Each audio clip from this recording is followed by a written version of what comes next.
VMware Workstation Pro. Когато го отворите, най-вероятно ще видите списък от вече съществуващи виртуални машини, тъй като ваши колеги, дали от вашия курс, но от друго класно, или от трети курс, или от четвърти курс, вече са създали. Не дейте да работите с виртуалните машини на ваши колеги. Всеки един от вас ще си създаде виртуални машини, които той ще използва. През този семестър вие ще създадете по 3 виртуални машини. Една с Windows 10 и 2 с Windows Server. Когато ги създавате, има едно поле за въвеждане на име. Въведете към името ваш факултетен номер, ваше име или нещо, което после в списъка да знаете, че това е вашата виртуална машина. Съответно, колегите ви да знаят, че това не е тяхната. Така, за създаването на нова виртуална машина, може би ще виждате тук на началната страница един бутон New Virtual Machine. Ако не го виждате, ето тук отгоре, Ctrl-E или New Virtual Machine. Избирате опцията Custom. Най-вероятно първия път ще е маркирано Typical, избирате опцията Custom. Режима за съвместимост на хардуера не го променяте, това, което е предложено от съответната версия на VMware, така го оставете. Така, нещо, което е задължително да маркирате. Ще инсталирате виртуалната машина на по-късен етап. Ако някой избере някои от другите две опции, примерно ето тази, и си избере инсталационния имидж още тук, в процеса на инсталиране в тази виртуална машина, в операционната система вътре ще бъде създаден и потребителя от физическата, чрез който вие сте стартирали този процес, което не е окей. Не е окей за бъдещата работа и използването на тия виртуални машини за упражнения. Затова инсталиране на по-късен етап. Съответно, тук ще трябва да изберете Microsoft Windows, с отпадащото меню да намерите Windows 10 64-битова версия. Ако е маркирано нещо друго, ако е по подразбиране останало така, него. Вече за Windows Server, там ще трябва да си включите към Windows Server 2016. Името на виртуалната машина, това за което ви казах. Да добавите нещо, така че това примерно да знаете, че това е вашата виртуална машина. Това е името, с което машината ще излезе в този списък. Другото, което е важно да направите, да промените локацията за съхранение на файловете. В заданието ще видите, че пише да си създадете директория на втория или на третия дял на компютъра. По подразбиране, тук ще виждате винаги папка, която се намира на C дяла. Задължително променяте локацията на тази папка, избирате си вашата папка, която сте създали за тази виртуална машина. Това, което ще трябва да направите. На втория или третия дял виртуална папка, в нея създайте 3 папки. Едната ще е за Windows 10, другите две за двете версии на Windows Server. На този етап е достатъчно да създадете подпапката за Windows 10. И тук чрез бутона Browse да изберете тази папка, която вие сте създали за тази виртуална машина. Но не дейте да оставяте файловете да са на системния дял, много бързо свършва системния дял и виртуалните машини ще спрат да работят. Сега аз няма да променям нищо, тъй като при мен това е на D дяла. Режима на фърмуера не го променяте, така както ви е подсказан, така го оставете. Брой процесори. Ще видите какво е дадено в заданието. Мисля, че е дадено да е едно процесорно ядро, т.е. един процесор с едно ядро, сумарно количество е едно. Оперативна памет 2048 МБ, което съответства на 2 ГБ. Използване на Network Address Translation за мрежовата връзка. Тук за типа на дисковите устройства не го променяте. Създаване на нов виртуален диск. Трябва да инсталираме върху нещо на данните на операционната система.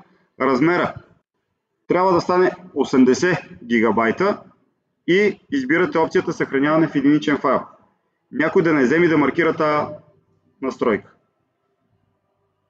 Идеята е, че виртуалната машина ще използва толкова сколкото и е необходимо, но не повече от 80 ГБ.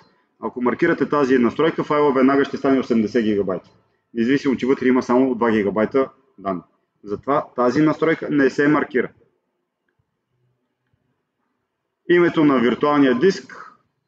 Можете да се убедите, че се намира в виртуалната машина, в папката, която сте избрали на по-ранен етап. По подразбиране би трябвало да е така. И Finish. Виртуалната машина ще се появи в списъка. Трябва да изберете CD-DVD устройството. И ето тук от Use ISO image file, да изберете ISO файла, който ще използвате за инсталацията. Нали, в DLC има линкове за изтегляне на операционната система. Преди да започнете да изтегляте на упражнение, ви съветвам да проверите дали вече този файл не е изтеглен от колегите преди вас. Да не го теглите втори път. Просто за да не губите време, директно да го използвате. Окей. И стартираме виртуалната машина. Така, трябва да кликнете вътре и да натиснете някой клавиш. Нали, ако виждате мишката отвънка, мишката е отвънка. Когато кликнете вътре, няма и мишката, тъй като все още вътре няма мишка. При VMware Workstation и всичките продукти на VMware, ако искате екрана на виртуалната машина да стане на цял екран, на целия екран, който работите, клавишната комбинация е Ctrl, Alt и Enter. Става по този начин и когато завърши инсталацията, ще виждате виртуалната машина, все едно тя се вие на работния компютър. Излизането от тук, отново с Ctrl, Alt и Enter. А ако мишката е вътре в виртуалната машина и не излиза навънка, виждате тук сега излиза. Ако не излиза навънка, Ctrl и Alt, долу мисля, че между другото е написано, означава релизване на курсора на мишката. В този случай мишката излиза автоматично навънка и се използвате където искате. Кликване вътре и мишката вече е вътре. По отношение на самата инсталация на Windows 10, на началния екран, аз лично ви съветвам в процеса на инсталация тези настройки да не ги променяте. Те са свързани с езика, който се използва по време на инсталацията, формата и часовите настройки след завършване на инсталацията и клавиатурата, която ще се езика и клавиатура, които ще бъдат налични. Тези настройки, изключвам първата, която предполагам, че едва ли някой има проблем с английския, но другите две настройки можете да ги промените винаги на по-късен етап, когато е завършила инсталацията, но си гарантирате, че няма да въведете нещо някъде на някакъв език и да не знаете какво сте въведете. Визирам паролите. Изберете тук български, ще стигнете един момент за въвеждане на парола и сега паролата после на какъв език е въведох, каква парола въведох. Така че тук ви съветвам да не променяте нищо. Install Now. Там имаше един бутон за реперване, използва се когато имате някакъв проблем с операционната система. Така, ето го списъка от всички издания на Windows 10, които са налични в този ISO файл. Както ви казах, Pro, Education, Enterprise и какво беше тук още? Pro for Workstation ги има с опциите N, които бяха с премахнати мултимедийни функционалности. По задание мисля, че трябва да инсталираме Windows 10 Pro. Избираме него. Да се съгласим с тия неща. Тук избираме Custom Installation, за да можем да работим с твърдия диск. По задание твърдия диск трябва да го разделите на две в процеса на инсталация. Трябва да създадете нов диск, който да е с размер 60 гигабайта. Предупреждава ви, че се заделят едни системни дялове се създават. И второто, останалото незаето пространство, просто трябва да създадете нов диск. Идеята е, че после ще имаме задачи за промяна на букви, преместване, форматиране на дискове. Маркирате 60 гигабайтовия диск, натискате бутона Next и ви чакам след 5 минути. След 5 минути продължаваме.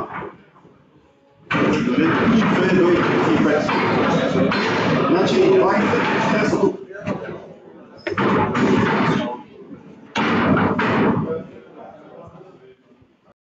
Така, продължаваме с инсталацията. Това, което трябваше да се копира да се зареди като файл, вече е готово. Тук нататък остават основни настройки. На първо място това е избор на регион. Отново ще се отрази на регионалните настройки. Сега, дали ще го промените или ще го оставите това, който е по подразбиране, така или иначе следващия път ще си говорим точно за това как се променят някои от основните настройки на Windows 10 и ще имате задачи за промяна на тия регионални настройки, така че сега ще го оставя така.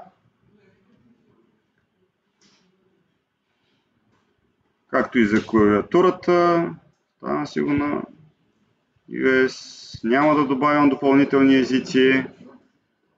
Всичките тия неща могат да се променят и на по-късен етап.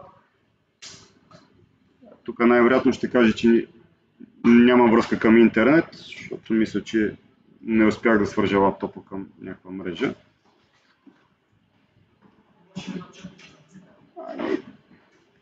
Въпросът е колко време ще му трябва да открие. Значи, ония режим, който го избрахме за Network Address Translation, в този режим на работа физическия компютър ще го играе рутер за мрежата на виртуалните машини.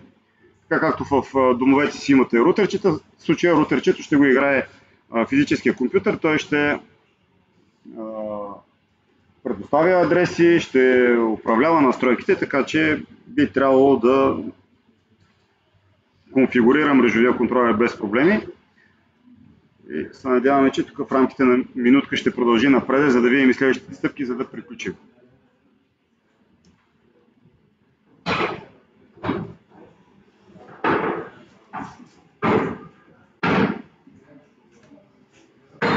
Така.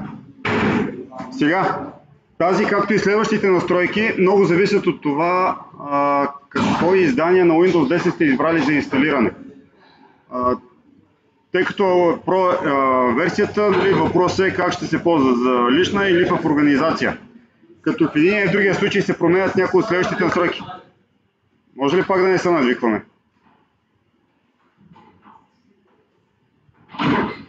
Избирате в случая това, което желаете, като пак казвам, това променя някои от автоматично променя някои от следващите настройки, как ще изглеждат. Но ако изберете друга версия, ако бях избрал другото, щях да мина там през едни какво да се споделя и как да се споделя. Подсказване за облачния акаунт. Ето тук офлайн акаунт може да изглежда по друг начин надписа. В зависимост от това какво издание сте избрали. Това е локален акаунт, който ще бъде създаден. Вие трябва да създадете такива. Може да пробвате, разбира се, да се логнете с вашите Navala-ACAT акаунти, но в случая трябва да създадем офлайн акаунт.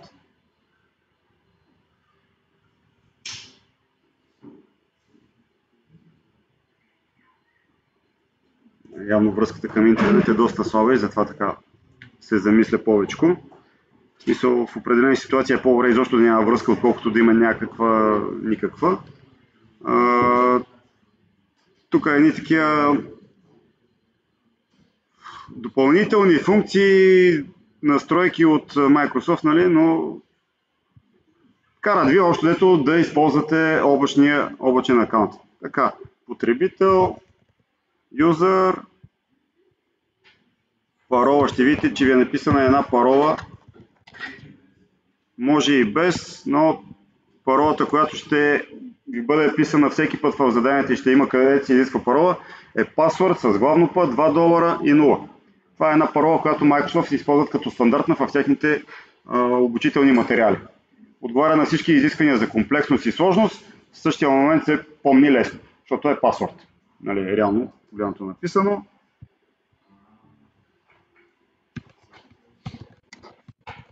Повтаряме паролата. Сега тук отговорите на въпросите, нали, обикновено какво се прави. На първи отговор е 1, на втория отговор е 2, на третия отговор е 3. Сега, нали, разбира се, в една реална ситуация може да си настроите каквото решите. Ако не бяхме сложили парол, нямаше да го има и този момент с тия въпроси. Като всичките тия настройки могат да се променят и на по-късен етап. Сега, лично аз ви препоръчвам на вашите компютри винаги тия неща да ги изключвате всичките. Нали, колкото по-малко информация споделяме с някой, толкова по-добре. Пак остава някаква информация, която се споделя, но въпросът е да ограничим до минимум.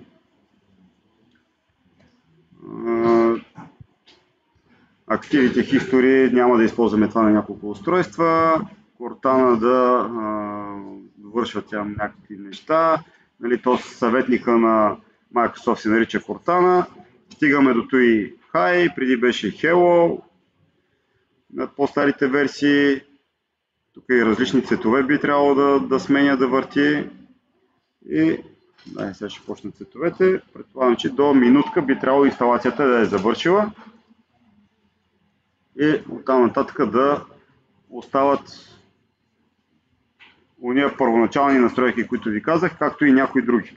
Но за това какви настройки следващия път ще говорим. Само има още едно нещо, което искам да ви покажа след като завърши инсталацията, с което ще приключим, затова го изчакваме. Значи сега интересното на виртуалните машини е, че аз мога да я сложа на пауза, което все едно искам да си изключа физическия компютър. Слагайки виртуалната машина на пауза и следващия път натисна Resume, тя ще продължи от момента, в който е била. Все едно сме съспендали компютъра, хибернеца и така нататък, каквито опции бяха. Ако принудително го изключа, най-вероятно следващия път ще пробва да стартира последния процес на инсталация отново.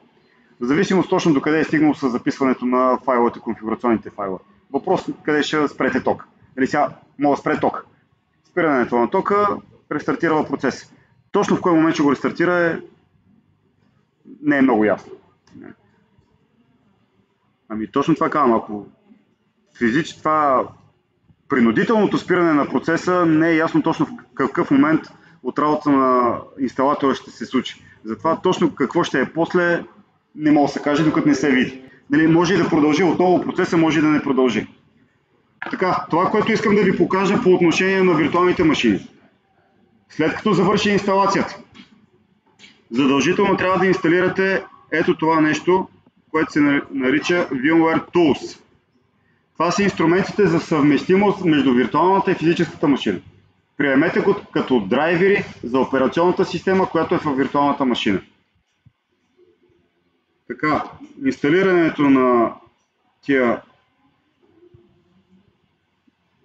тулове реално се зарежда един ISO файл в виртуалното CD на виртуалната машина.